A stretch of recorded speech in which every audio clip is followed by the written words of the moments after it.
Nze mụrụ nzọ m ọzọ ekelekwa m. Aha m bụ Nwaada Ngozi Okoro, onye unu mara nke ọma. Nke a bụ ọkwa dị oke mkpa maka asọmpi nke anyị nwere n'oge na-adịghị anya, nke anyị na ha ezisela ozi ya n'ebe niile na Facebook, WhatsApp, Instagram na ebe niile, Twitter, iji gosi gị ọdịmkpa asọmpi a dị nyere anyị. Ebumnuche anyị ji na-eme asọmpi a bụ ịkwalite omenala na asụsụ Igbo. Dịka anyị maara ọfụma na asụsụ Igbo na-agba ọnyụpa, ọkachasị n'ebe ndị ugwu a nọ.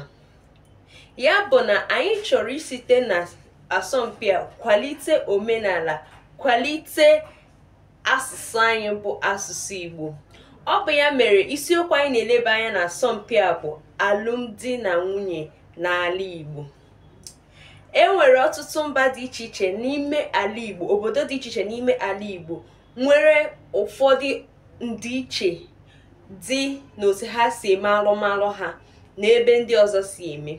Ya bụ na ọ bụrụ na ị so na ndị ga-eme asọmpi a na-ele anya na ị ga-ekwupụta maka obodo kpọmkwem bụ nke ị na-akọwa maka ya hụ. Anyị na-elekwa anya na ị ga-akọwa usoro niile a na-agbakwasị ụkwụ ịhụ na emere alụmalụ a ka ọ gaa ọfụma. Anyị maara ọfụma na anyị anaghị alụ alụmalụ anyị anaghị adị ka nke ndị mba ofesi, ọ naghị adị ka nke ndị ugwu maọbụ nke ndị ọdịda maọbụ nke ndị ofe mmanụ. Kama anyị nwere usoro anyị si eme ihe anyị. A na-ele anya ka onye ọbụla nke ga-eso na asọmpi a kwupụta usoro dị iche iche esi eme alụmalụ a. Onye ọbụla nke so na asọmpi a ga-enye anyị ihe ngosipụta ya site ugbu a ruo n'abalị 17 nke ọnwa a, nke ga-enyere ndị ọkaikpe anyị aka inwe oge zuru oke ịga ya, lee ya, kirie ya ma hụ ọkachasị ọkaibe n'ime ihe ngosi a. Dịka ị na-eme ihe ngosi gị, na-elekwa anya n'oge. Biko gbaa mbọ ka ị gaa ebe anyị dere maka iwu niile nke ga-enyere gị aka iso na asọmpi a ma bụrụ onye mmeri. Enweghị onye anyị bụ n'obi ga-emeri asọmpi a, enweghị onye anyị ma ga-emeri ya. Ihe niile anyị na-eme na-aga ịkwụ aka ya ọcha. Ọ bụ site na ihe ị kwutere ga-akọwa ma ị gị onye mmeri ma ọ bụ na ịbụghị onye mmeri.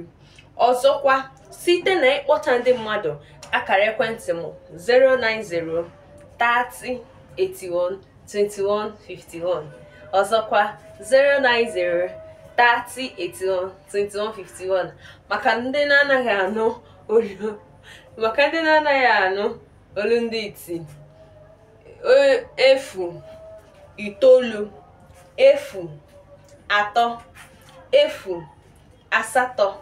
1 2 1 5 1.